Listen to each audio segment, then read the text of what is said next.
What is going on, guys? Welcome back to another build video. This build video is for my latest Nightblade Gank build, 1 bar, which is called the MAGELORD. It's got 8.4k weapon damage and 34.5k max magicka. So we'll jump straight into the sets. So the first armor piece we are running, which is the lightning staff of the perfected destructive impact set. This gives you a line of weapon and spell damage, and it reduces the cost of destructive touch by 10%, and will also increase your weapon and spell damage for 600 for 4 seconds after activating it. We are running sharpened with a weapon damage enchantment. So this alone is going to boost your weapon damage up to about 1,000. You're going to get 600 from the second line. You're going to get an extra 100 if you got him perfected, but don't worry if you haven't. It's only going to give you just an extra 100, and then you're going to get 348 from the weapon damage enchantment. So it's just a little over 1,000 there just on this one item. It's very stat dense and it's very powerful. The head we are running is a medium Balorg mask. All the armor is divines with max magicka. The chest is a witch knight's jack. We're running 2 pieces for a line of weapon and spell damage. The shoulders is a Balorg, which will be in medium again. And if you're not sure what Balorg does, it will give you when you use an ultimate ability, you'll gain weapon and spell damage equal to the total ultimate consumed. So if you hit this at 500, you're going to get an extra 500 weapon and spell damage. And you will also get 23 times the amount of penetration for 12 seconds, so it lasts quite long. We're running the next set is the Winterborn. This patch is still very, very strong. It hasn't been touched or adjusted. It will give you 1 line of max magicka. It will give you 1 line of magicka recovery, another line of weapon and spell damage, and when you deal frost damage, you will summon an ice pillar, and it's instant as well. It deals a lot of damage and in a 3-meter radius. It also reduces their movement speed, and this scales off your weapon and spell damage. So that is why we're stacking a high amount of weapon and spell damage. So we've got on the gloves, the guards are Witch Knight guards, and the feet are Winterborn.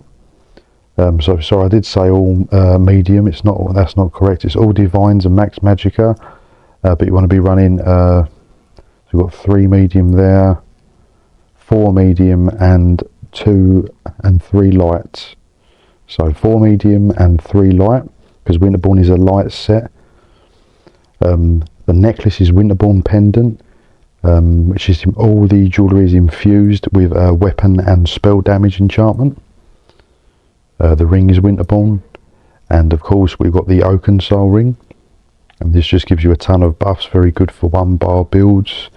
Still very, very powerful, especially when it gives you the minor courage, which is difficult to come by.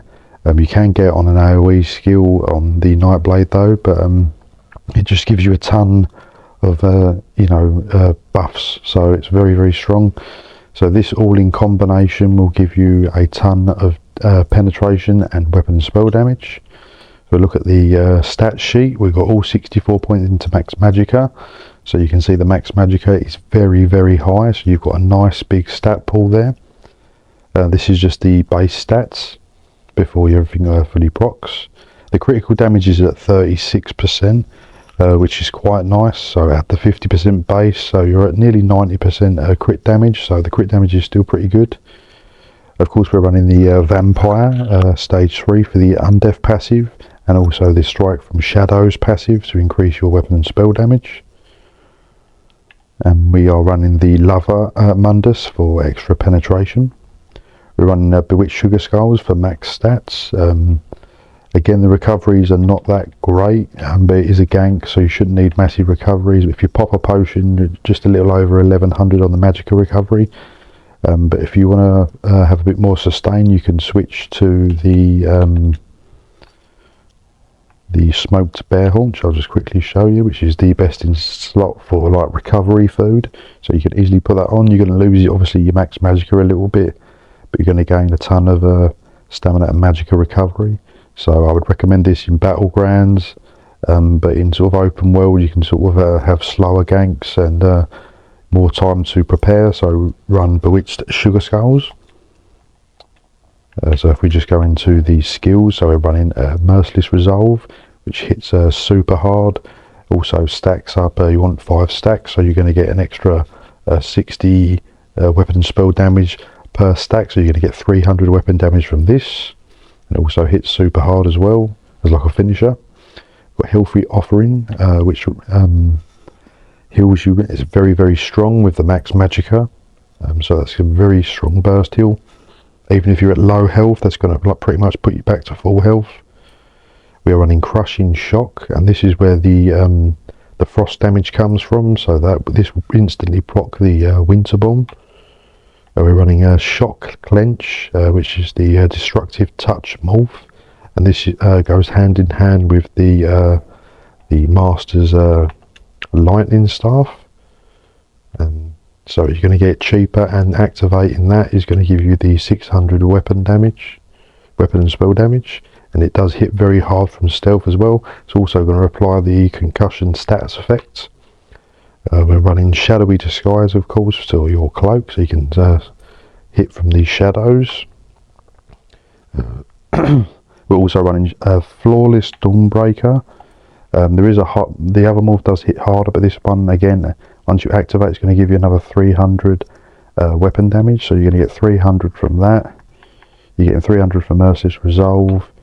You're going to get 1,000 extra from activating this. So you can see how the max weapon damage and spell damage is going to stack up very, very high. So you're going to get another 3k from what is showing there. We're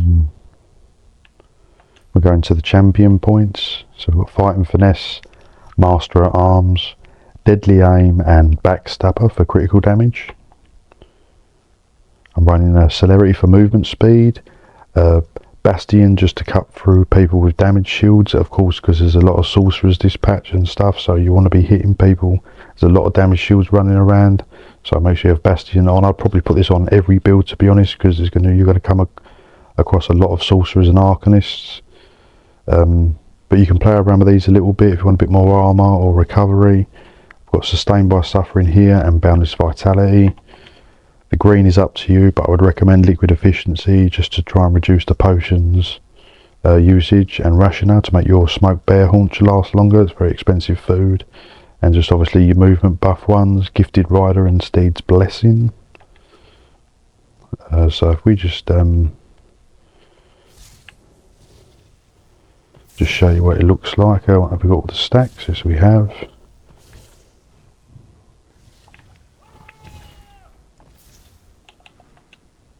And there we have it. So you've got a very high penetration, so it's about nearly 23k pen, plus the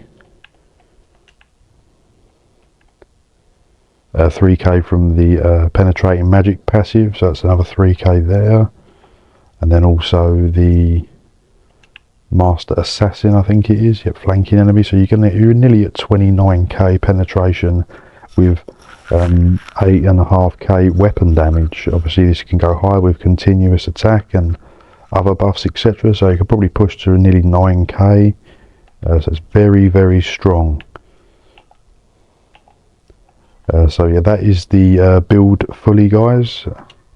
I'd say the race as well. I'm a high elf. You can run any damage race.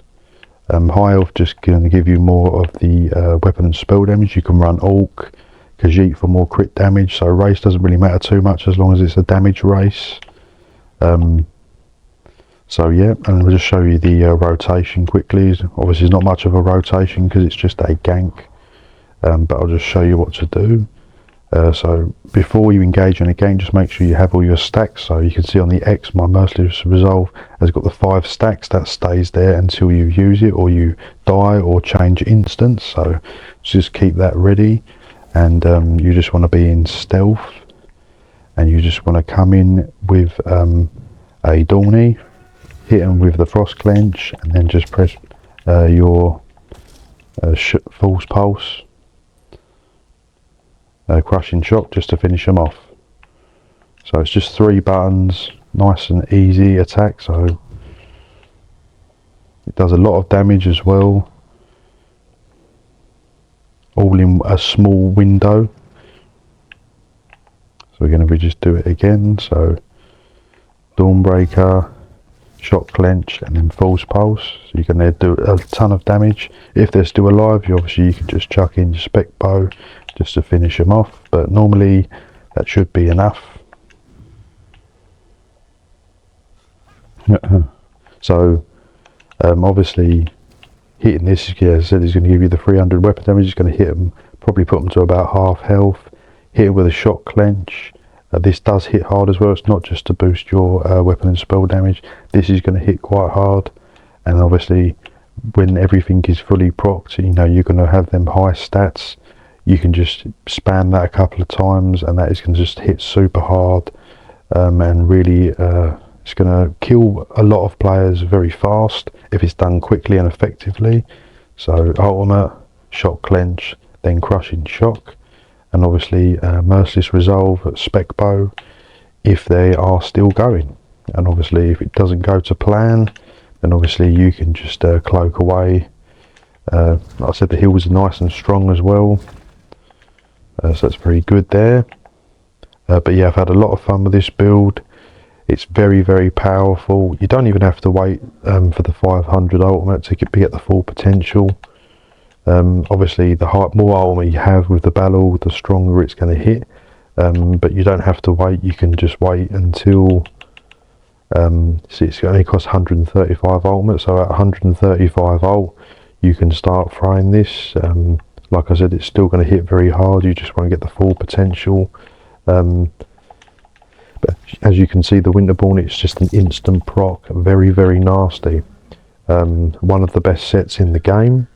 I'll just quickly show you where you get this stuff from. So this is from the Dragon Star Arena.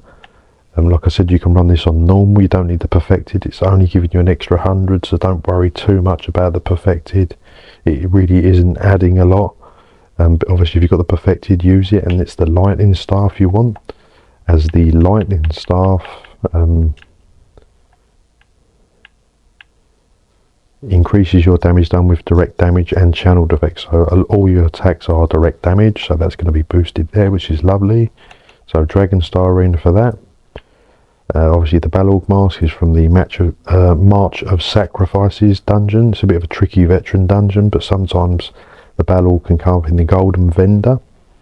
The Witch Knight stuff is overland in the Reach, so you can buy this or farm this. I'm only running 2 pieces just for that extra line of weapon and spell damage. It's also a very nice set, as 4 pieces give you 3 lines. It's very, very strong. I wouldn't run it as a full set, but yeah, I normally run it as 2 pieces, 3 or 4 pieces. And the Winterborn drops in the Maelstrom Arena, so you have to run that solo. You can run it on normal or veteran, but just run it on normal because it won't, there's no perfected or anything version, so just run it on normal to get that. And then the Oaken Soul Ring, which is a mythic item which you need to farm if you haven't got this already. It's just brilliant for 1-bar builds, makes things nice and easy and simple. So yeah, that's the end of the build video, guys. I'll put in the gameplay clips after this. Hopefully you enjoyed the build video. You're going to have a lot of fun with this once you get used to it. It is a bit tricky because you need to hit 3 things very fast, but once you get the timing correct, you do some really good ganks. It's some real good fun, does a lot of damage, a lot of burst very quickly. Nightblades are in a good place this patch because they've been buffed again. So yeah, if you like this video, please drop it a like and subscribe to my channel if you haven't already, and I'll see you in the next one.